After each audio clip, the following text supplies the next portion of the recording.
एक बार लक्ष्मी और धर्म में बहस हो जाती है। लक्ष्मी कहती है मैं बड़ी हूं और धर्म कहता है मैं बड़ा हूं। दोनों लोगों में जोरदार बहस होती है। तब लक्ष्मी कहती हैं हमें भगवान शिव के पास जाना चाहिए, वहीं इसका फैसला करेंगे। तब धर्म ने कहा ठीक है, दोनों लोग भगवान शिव के पास। भगवान शिव उन दोनों को आते देख खड़े हो गए और हाथ जोड़कर बोले हैं मां लक्ष्मी ही धर्म में आप लोगों की क्या सेवा कर सकता हूं। अगर आप यह कहानी सुन रहे हैं तो पूरा सुनिए, इस कथा को आधा अधूरा छोड़कर जाने की गलती मत करिएगा, क्योंकि इस पवित्र कथा को आधा अधूरा छोड़ने से आपको पाप भी लग सकता है। इसलिए इस कथा को पूरा सुने हैं तो भोलेनाथ का अनादर ना करे हैं। परम परमेश्वर महादेव, हम दोनों आपके पास फैसला करने आए हैं कि हम दोनों में कौन बड़ा है, धर्म बड़ा है या लक्ष्मी। यह बात सुनते ही भगवान शिव सोचने लगे, अगर मैं कहता हूं धर्म बड़ा है तब लक्ष्मी मां मेरा साथ छोड़ देगी। अगर मैं कहता हूं कि लक्ष्मी बड़ी है तो धर्म मेरा साथ छोड़ देगा। तब भगवान शिव ने एक युक्ति निकाली और कहा कि मां मुझसे भी अच्छा फैसला, मुझसे भी सही फैसला एक राजा कर सकता। तब मां लक्ष्मी ने कहा वो कौन व्यक्ति है।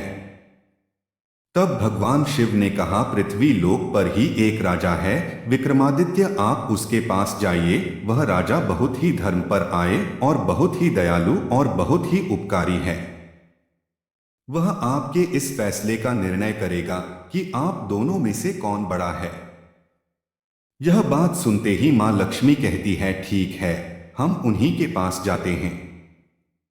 अब धर्म और लक्ष्मी महाराजा विक्रमादित्य के पास पहुंच जाते हैं।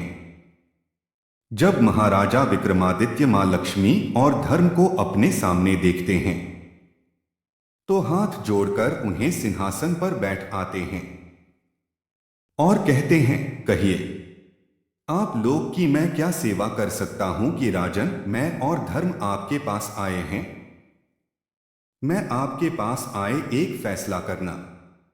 तब राजा ने कहा क्या फैसला है। तब धर्म ने कहा है राजा, आप इसका फैसला कीजिए कि मैं बड़ा हूं या लक्ष्मी, क्योंकि अगर धर्म ना रहे तो आदमी का जीवन व्यर्थ है, जीने का कोई महत्व नहीं। बिना धर्म के मनुष्य एक लाश के समान है, मनुष्य के जीवन में पूरी तरह खाली बना जाता है। अगर धर्म ना रहे तो तब मां लक्ष्मी कहती है कि ये राजा, अगर लक्ष्मी ना रहे, धन ना रहे तो मनुष्य का जीवन नरक हो जाता है। उसे दर दर की ठोकरें खानी पड़ती है, उसे गरीबी में जीवन यापन करना पड़ता है, वो दरिद्र हो जाता है, उसे अथाह दुख मिलता है। तब राजा विक्रमादित्य ने उन दोनों लोगों की बात सुनी और फिर उन्होंने कहा ठीक है, मैं आप दोनों की बातों को ध्यान से सुना और समझता हूं। इसीलिए तब राजा विक्रमादित्य ने सोचा कि अगर मैं महालक्ष्मी को मना करता हूं, कहता हूं कि नहीं मुझे धर्म बड़ा है, आप नहीं, तब मां लक्ष्मी मेरा साथ छोड़ देंगी, मुझसे रुष्ट हो जाएंगे। अगर मैं यह कहता हूं कि लक्ष्मी बड़ी है तब धर्म मेरा साथ छोड़ देगा, जो कि मेरे लिए अत्यंत प्रिय है। मेरा धर्म ही मेरे लिए सब कुछ। तब अंत में आकर महाराजा विक्रमादित्य ने निर्णय सुनाया और कहा कि आप दोनों ध्यान से सुनिए, मेरे लिए धर्म बहुत ही महत्वपूर्ण है। धन से श्रेष्ठ धर्म है, क्योंकि अगर धर्म ना हो तो व्यक्ति के जीने का कोई महत्व नहीं, उसके जीवन में कोई रस नहीं रहता। अगर धर्म ना हो तो वह मनुष्य पशु समान होता है, उसके मनुष्य योनि में जन्म लेने का कोई फायदा नहीं। एक बार के लिए अगर धन ना हो तो भी आदमी जीवित रह सकता है, वह गरीबी में जीवन यापन कर सकता है। धन ना रहे तो भी मनुष्य रूखी सूखी जो भी कुछ खाकर रह सकता है, अपना जीवन गुजार सकता है। लेकिन अगर धर्म ना हो तो व्यक्ति के जीने का कोई महत्व नहीं है। इसलिए मैं धर्म को चुनता हूं, मेरे लिए धर्म ही बहुत बड़ा है। राजा विक्रमादित्य की बात सुनकर मां लक्ष्मी बहुत ही क्रोधित हो जाती है और कहती है ये राजन, तुम्हें अपने आप पर बहुत घमंड है। तुमने मेरा अनादर किया, तुमने धर्म को चुना, इसलिए मैं तुमसे दूर हो जाती हूं। आज के बाद तुम कंगाल हो जाओगे। यह कहते ही मां लक्ष्मी वहां से चली जाती है। राजा विक्रमादित्य का साथ छोड़ देती है और धर्म महाराजा विक्रमादित्य के साथ हो जाता है। तब देखते ही देखते कुछ ही देर में राजा विक्रमादित्य एकदम से कंगाल और एकदम से गरीब हो गए थे, लेकिन उनका एक घोड़ा और तलवार शेष रह गया था। अब राजा विक्रमादित्य सोचते हैं, मेरा यहां रहने का कोई महत्व नहीं है, मुझे यहां से आगे चलना चाहिए।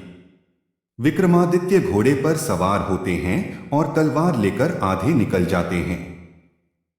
रास्ते में जाते जाते उन्हें ध्यान आता है कि रास्ते में ही मेरी बहन है और मुझे बहुत तेज भूख लगी है और मुझे विश्राम की भी आवश्यकता है।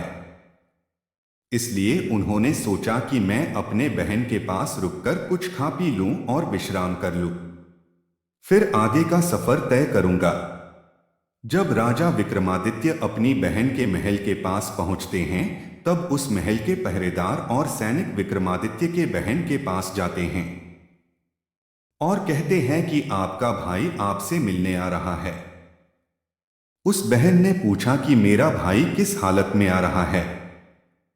उन सैनिकों ने कहा कि यह महारानी, आपका भाई घोड़े पर सवार है और फटेहाल हालत में आ रहा है। उसके कपड़े गंदे हैं, मैले हैं और फटे हुए हैं। यह बात सुनते ही राजा विक्रमादित्य की बहन ने कहा, तुम उसे घोड़े के अस्तबल में रुकने को कहना, वही उसके बैठने और विश्राम करने की व्यवस्था कर दो। मैं कुछ देर बाद आती हूं। जब राजा विक्रमादित्य अपनी बहन के महल के अंदर पहुंचते हैं, तब दरबारियों ने और सैनिकों ने उन्हें अस्तबल में ठहराया, जहां घोड़े बांधे जाते हैं, जहां घोड़ों के रहने की व्यवस्था होती है। राजा विक्रमादित्य यह देखते हुए भी कुछ नहीं बोलते, चुपचाप बैठते हैं और अपनी बहन के आने का इंतजार करते हैं। जब उनकी बहन उनके पास आती है तो उन्हें खाने के लिए एक सूखी रोटी लेकर आती है।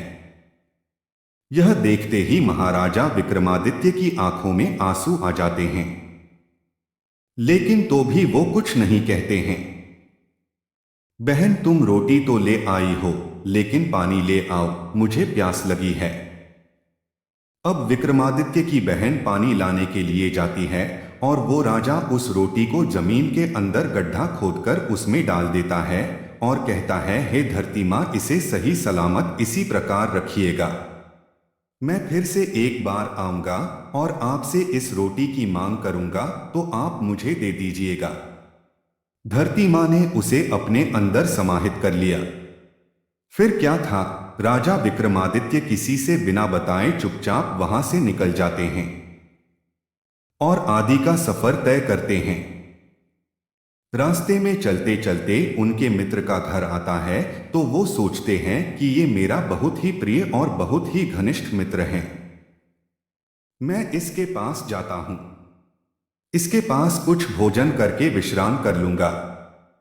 विक्रमादित्य के मित्र ने देखा कि मेरा मित्र आया है तो उसने विक्रमादित्य का खूब स्वागत किया और उसे भोजन करने के लिए कहा, जिससे स्थान पर राजा विक्रमादित्य भोजन करने के लिए बैठते हैं। उन्हीं के पीछे एक खूंटी था, खूंटी पर ही नौलखा हार टंगा हुआ था। जैसे ही राजा विक्रमादित्य एक निवाला अपने मुंह में डालते हैं, वो जो खूंटी होती है अपने अंदर उस हार को समाहित करने लगती है, निकलने लगती है। यह बात देखते ही राजा विक्रमादित्य समझ जाते हैं कि ये जो हो रहा है मां लक्ष्मी की वजह से हो रहा। वो मुझसे रुष्ट है और बहुत ही क्रोधित है, वही यह सब कर रही है। इसी तरह करते करते जब वो पूरा भोजन खत्म करने लगते हैं, तब वह खूंटी पूरी तरह से उस हार को अपने अंदर निकल जाती है। जब उस दोस्त की पत्नी यह देखती है कि उसका नौलखा हार खूंटी से गायब है, तब वह विक्रमादित्य पर चोरी का इल्जाम लगाने लगती है और कहती है, आपने ही मेरे हार को चुराया है, आप कंगाल हो गए हैं, इसलिए आपके मन में चोरी का भाव आ गया, इसलिए आपने मेरे हार को चुरा लिया। लेकिन उस दोस्त ने कहा कि नहीं नहीं, मेरा मित्र कभी चोरी नहीं कर सकता, क्योंकि मैं इसे बचपन से जानता हूं, यह कभी चोरी कर ही नहीं सकता। उस मित्र के लाख समझाने के बाद भी उसकी पत्नी नहीं मानती और राजा विक्रमादित्य को अपने घर से बाहर निकाल देती हैं। इतना सब होने के बावजूद राजा विक्रमादित्य कुछ नहीं कहते और शांत होकर घर से बाहर निकल जाते हैं और आगे का सफर फिर तय करने लगते हैं। अब चलते चलते उन्हें रात हो जाती है और वो सोचते हैं कि रात में सफर करना ठीक नहीं है, हम सुबह में सफर करेंगे। ये सोच के राजा अपने घोड़े को खड़ा करते हैं और अपनी तलवार को लेकर एक पेड़ के नीचे बैठ जाते हैं। कुछ ही देर बाद उन्हें नींद आ जाती है और उसी स्थान पर दो चोर चोरी करके आते और पीछे से राजा के सैनिक उनके पीछे पीछे आ रहे हैं, क्योंकि उन चोरों ने ही राजा के राजमहल में चोरी किया था। यह सब देखकर भी दोनों चोर डर जाते हैं, सोचते हैं कि सैनिक अब हमारे करीब आ गए हैं, हमें पकड़ लेंगे। तब उन चोरों ने चोरी किए हुए धन को महाराज विक्रमादित्य के पास ही छोड़कर वहां से भाग जाते हैं। जब सैनिक राजा विक्रमादित्य के पास आते हैं तो देखते हैं कि इतना सारा धन पड़ा हुआ है, तो वह सोचते हैं कि यही चोर है। विक्रमादित्य को गिरफ्तार कर लिया जाता है, उन्हें कैद करके राजा के पास लेकर जाता है। राजा यह सब चीजें देखकर बहुत ही क्रोधित होता है। इस बात से गुस्सा होकर राजा ने आदेश दे दिया कि इस व्यक्ति का हाथ और पैर काट दिया जाए, इसे अपन बना दिया जाए। इतना सुनने के बाद भी विक्रमादित्य अपनी सफाई में कुछ नहीं कहते, मौन रहते हैं। राजा के सैनिकों द्वारा विक्रमादित्य का हाथ और पैर काट दिया जाता है। राजा ने फिर आदेश दिया कि इससे नगर के ही चौराहे पर बैठा दिया जाए, ताकि लोग देखें और इससे सबक ले कि हमारे राज्य में चोरी करने का क्या परिणाम होता है। राजा के सैनिक विक्रमादित्य को उठाकर नगर के ही चौराहे पर बैठा देते हैं। अब हर रोज उस चौराहे के पास से गुजरता विक्रमादित्य को देखकर उन्हें थूकता और उन्हें गालियां देता और कहता है कि ये तो चोर है, चोरी करेगा तो ऐसा ही फल पाएगा ना। यह कहते हुए लोग वहां से गुजरकर चले जाते हैं। लेकिन एक दिन की बात है, एक दिन उसी रास्ते से एक ग्वाला घी की मटकी लिए भेजा रहा था। वह बहुत ही दयालु विक्रमादित्य जब उस व्यक्ति को देखते हैं तो समझ जाते हैं ये व्यक्ति स्वभाव का बहुत ही अच्छा। तो उसने उस व्यक्ति से कहा, ये राहगीर, आपके पास अगर पानी हो तो मुझे पिला दीजिए, मुझे बहुत ही प्यास लगी है। उस वाले ने बिना सोचे समझे अपने थैले से पानी निकालकर विक्रमादित्य को पिलाया और कहा, तुम चोरी क्यों की? ये अगर चोरी नहीं की होते तो ऐसी सजा नहीं मिलती ना। तुम चोरी किए हो, राजा के दोषी हो, फिर भी मैं तुम्हें पानी पिला रहा हूं और फिर वहां से चलता बनाना। जब वाला दूसरे नगर में घी बेचने के लिए जाता है तो वह भी बेचता है, लेकिन उसका भी खत्म नहीं हो रहा था। यहां देखकर वह बहुत ही हैरान होता है कि मैं इतना सारा भी बेच रहा हूं, फिर भी मेरे मटके से भी खत्म नहीं हो रहा है। यह देखते हुए वह सोचने लगता है कि यहां क्या बात है।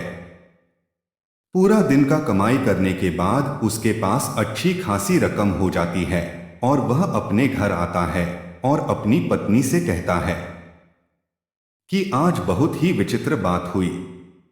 मैंने राजा द्वारा सजा पाए गए इंसान का मदद किया और पानी पीला, तो आज मेरे साथ एक चमत्कार हुआ।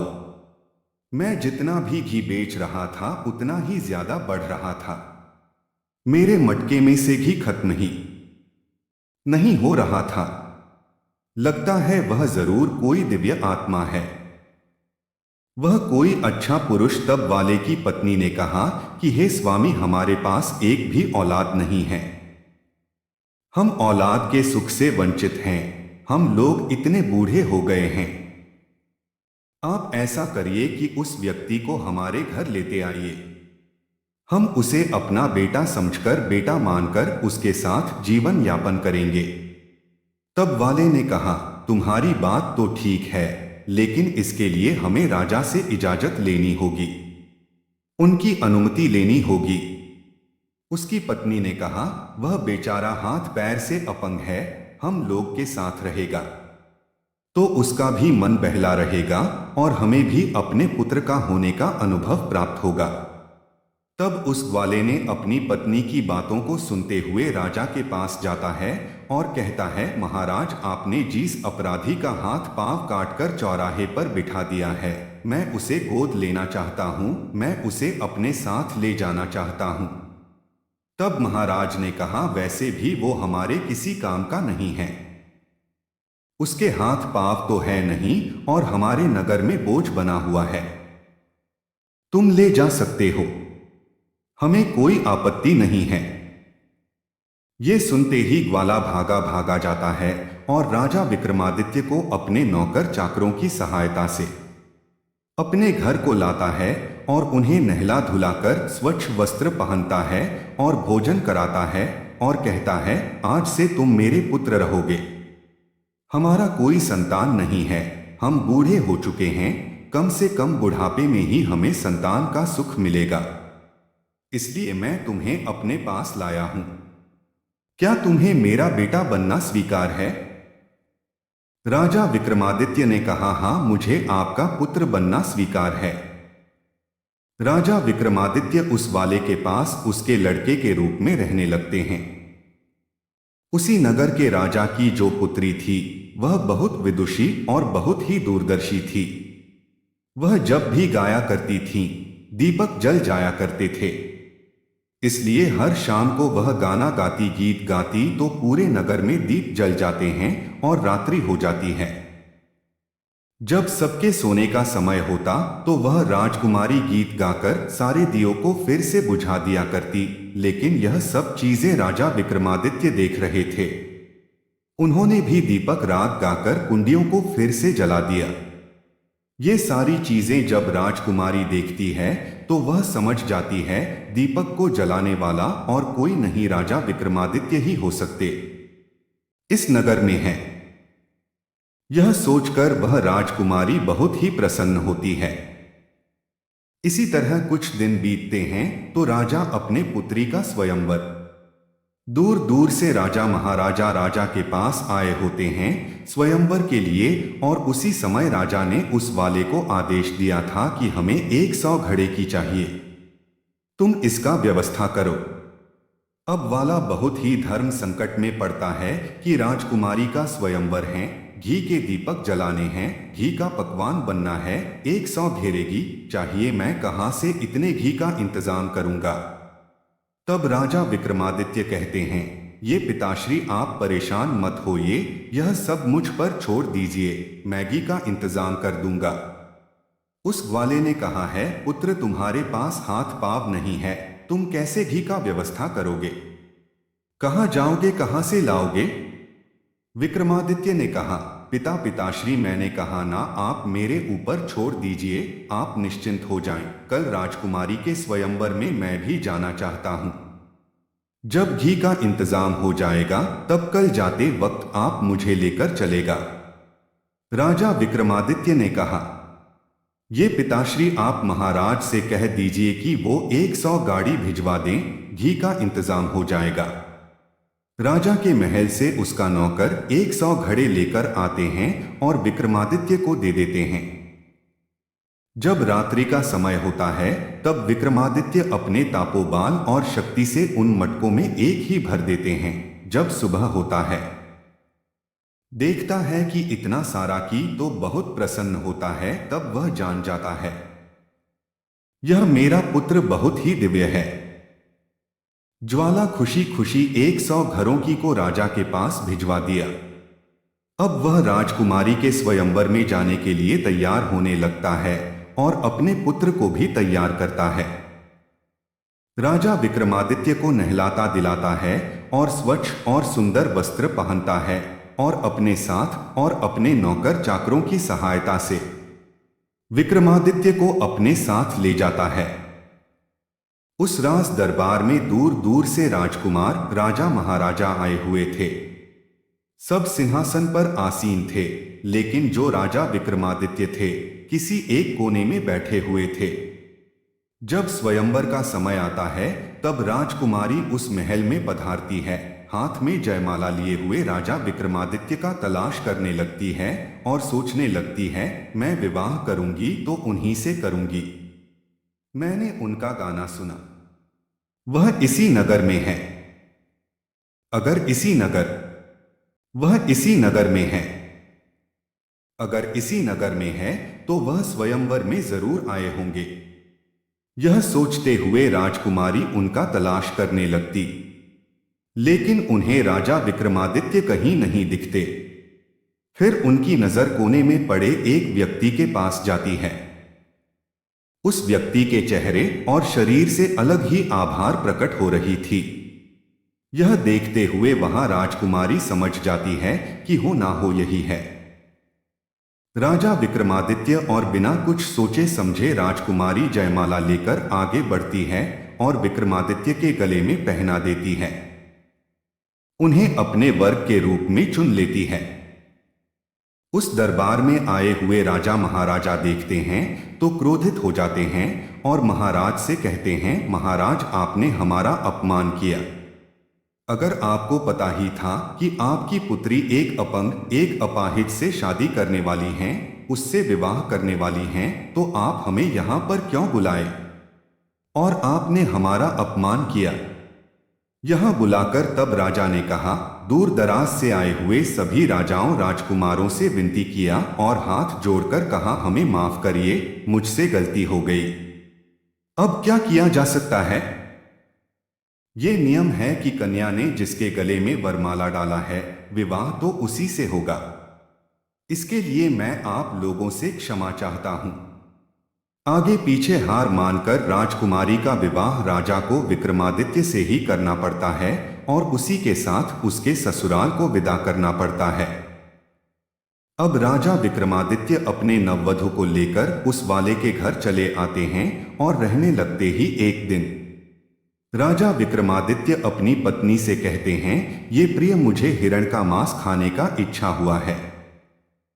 तुम अपने भाइयों से हिरण का मांस लेकर आओ। ये सब सुनते ही राजकुमारी का तो मन नहीं होता है कि मैं अपने भाइयों से कुछ मांगने के लिए जाऊं, लेकिन अपने पति की इच्छा का मान रखते हुए वह अपनी भाभी से कहती है कि भाभी, मुझे हिरण का मांस खाने का इच्छा हुआ, आप मुझे हिरण का मांस लाकर दे दीजिए। राजकुमारी अपने पति का नाम नहीं लेती है। पति का अपमान किया जाए इसलिए वह अपने लिए कहती है कि मुझे हिरण का मांस खाने का मन कर रहा है। ये बात सुनते ही राजकुमारी की भाभियां उसकी खिल्ली उड़ाने लगती है। कहती है कि चलो चलो, अगर ऐसी ही बात है तो तुमने अपाहिज व्यक्ति को क्यों चुना, उससे शादी क्यों किया। तुम्हें किसी अच्छे पुरुष से शादी करना चाहिए था, ना हो तुम्हारी हिरण का मसला कर देता। यह बात सुनते ही वहां राजकुमारी वापस चली आती हैं और अपने पति से कहती हैं, स्वामी, मैं अपने घर गई थी, ऐसी ऐसी बातें मुझे सुनने को पड़ी। तब महाराजा विक्रमादित्य ने कहा, ठीक है, कोई बात नहीं, तुम वापस अपने भाभी के पास जाओ और कहो मेरे पति का घोड़ा और तलवार मुझे दे दीजिए, रुमाल उनको दिखा देना, वो सामने हो जाएंगे और तुम्हारे साथ चले आएंगे। अब राजकुमारी उस रुमाल को लेकर राजा विक्रमादित्य के कहे अनुसार अपने भाभी के पास चली जाती है और अपने भाभी से कहती है, भाभी, आप मेरे पति का तलवार और घोड़ा मुझे दे दीजिए।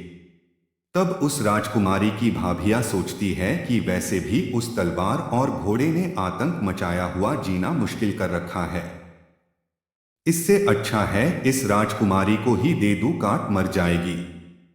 जब उस घोड़े और तलवार के पास राजकुमारी को ले जाया जाता है तब वह देखती है वह तलवार सांप बनके उसके ऊपर टूट पड़ता है और घोड़ा भी उछल उछल के दुलत्ती मारने लगता है। राजकुमारी जो अपने साथ रुमाल लाई थी उसे दिखा देती है। ये देखते ही तलवार और घोड़े शांत हो जाते हैं और राजकुमारी के साथ चले जाते हैं।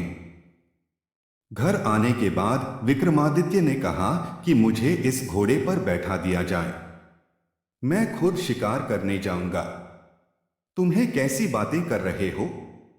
तुम्हारा हाथ पांव नहीं है और तुम इस घोड़े पर कैसे जाओगे, कैसे शिकार करोगे? तब विक्रमादित्य ने कहा, पिताश्री आप कृपा कर अन्य लोगों की सहायता से मुझे इस घोड़े पर सवार करवाइए। अपने बेटे की जिद के आगे उस वाले को झुकना पड़ा। उसने अपने नौकर जाकर से कहकर और स्वयं राजा विक्रमादित्य को उठाकर उस घोड़े पर बैठाया। जब वह सर ऊपर करके देखते हैं तो राजा विक्रमादित्य का हाथ पैर सही सलामत है। उनका हाथ पैर आ चुका था, वह फिर से स्वस्थ हो चुके थे। यह चमत्कार देखते ही उनकी आंखों पर विश्वास नहीं होता है। जैसे ही राजकुमारी अपने पति से पूछने को बढ़ती है कि ये महाराज, यह कैसे हुआ, यह क्या चमत्कार है, उससे पहले ही राजा विक्रमादित्य ने कहा, मैं पहले शिकार करके आता उसके बाद बताऊंगा ये कैसे हुआ। राजा विक्रमादित्य शिकार करने के लिए एक जंगल में चले जाते हैं।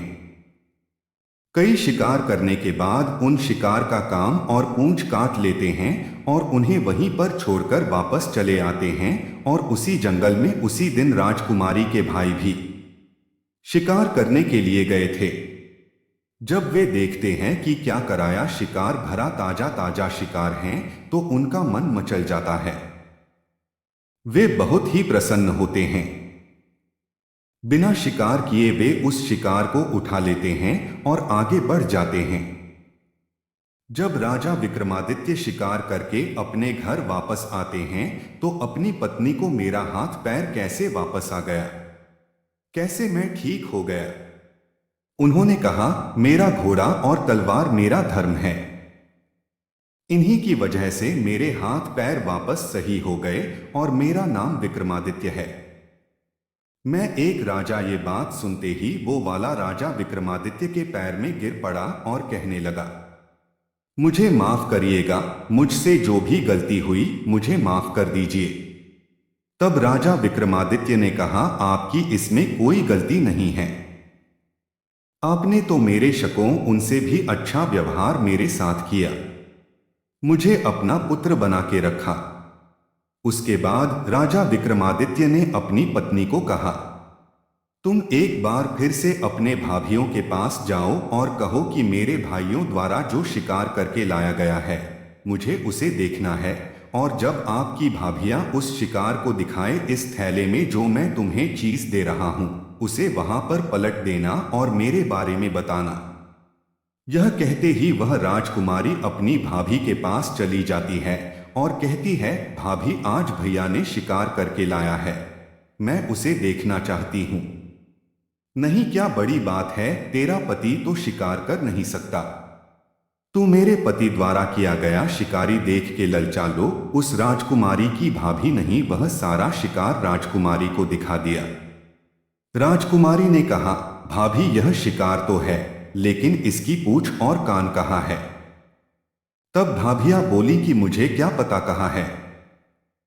ये सुनते ही राजकुमारी ने जो अपने साथ थैला लाया था उसे पलट देती है। उस थैले में से कान और पूंछ गिर जाते हैं। तब भाभिया पूछती है कि यह कहां से आया? तो उसने कहा, यह शिकार मेरे पति द्वारा ही किया गया है। तब राजकुमारी वो सारी बातें कह सुनाती है और कहती है, मेरा पति कोई आम व्यक्ति नहीं है, वह राजा विक्रमादित्य। यह बात सुनते ही उनके कान खड़े हो जाते हैं और यह बात राजा के पास भी जाती है।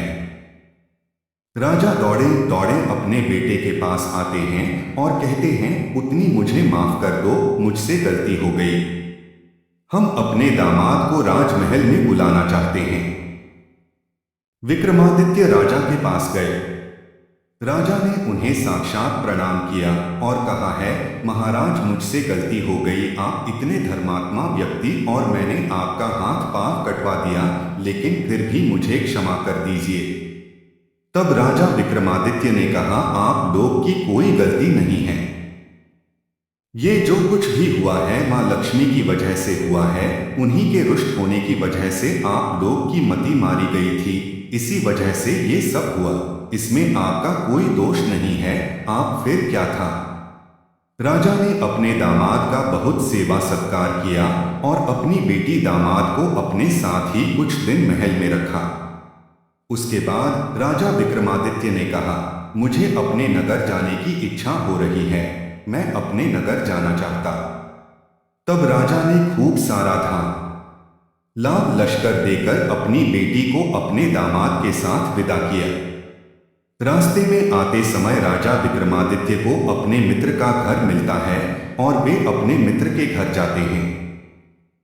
विक्रमादित्य का मित्र यह देखकर बहुत ही प्रसन्न होता है और सेवा सत्कार करने के बाद विक्रमादित्य के मित्र ने ही खाने का आग्रह किया। जब खाना लाया जाता, खाना खाते समय पहला निवाला मुंह में डालते हैं, वो खूंटी धीरे धीरे हार उगलने लगती है। यहां देखते ही उस मित्र की पत्नी हाथ जोड़कर बैठ जाती है। कहती है, हमें माफ करिएगा, हमने सोचा आपने हार को चुराया है। ये नौलखा हार तो खूंटी पर ही था, खूंटी ही निकल गई थी।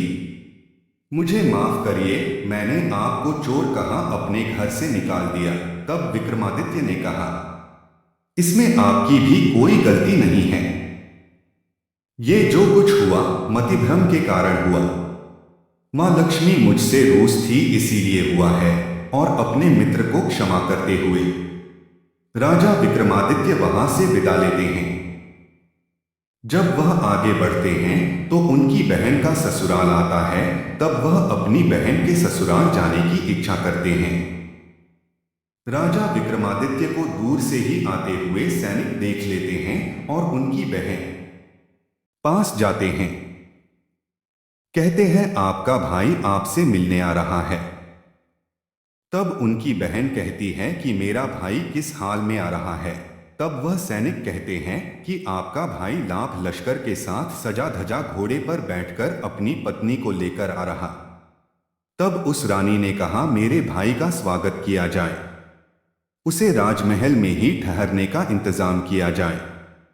जब राजा विक्रमादित्य अपनी बहन के महल में पहुंचते हैं तो उनका खूब आदर सत्कार होता है।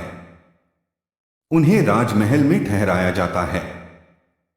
राजा विक्रमादित्य अपनी बहन का हाथ पकड़ते हैं और उन्हें उसी अस्तबल में ले जाते हैं जहां घोड़े बांधे जाते थे और धरती माता से कहते हैं, हे मां, मैं आपसे अपनी अमानत लेने आया हूं, कृपा कर आप मुझे मेरी अमानत दीजिए। या कहते ही धरती फट जाती है, उसमें से रोटी निकल जाता है। उस रोटी को उठाकर राजा विक्रमादित्य कहते हैं, ये बहन तुमने मुझे पिछली बार आने पर इसी रोटी को खाने को दिया था ना। तब उसकी बहन फूट फूट कर रोने लगती है और कहती है, भैया मुझसे गलती हो गई, मैंने जो आपके साथ व्यवहार किया मुझे क्षमा करिए। तब राजा विक्रमादित्य ने कहा, नहीं, मैं तुमसे रुष्ट नहीं हूं, कुछ नहीं हूं, मैं तुमसे नाराज नहीं हूं, लेकिन मैं तुम्हें यह बताना चाहता हूं कि अपनों के साथ कैसा व्यवहार करना चाहिए। अपनों के साथ किसी भी परिस्थिति में उसे किस तरह से व्यवहार करना चाहिए, ये तुम्हें मैं बता रहा हूं, लेकिन इसके बजाय मैं उनसे नाराज नहीं हूं।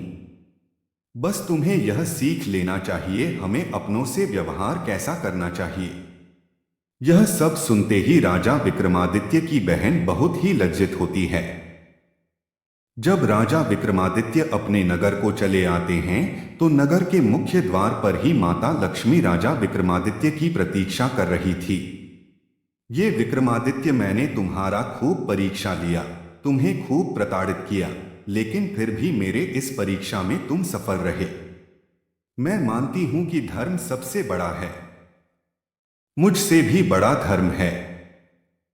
अगर धर्म है तो लक्ष्मी है, जहां धर्म रहेगा वहां लक्ष्मी भी रहेंगी।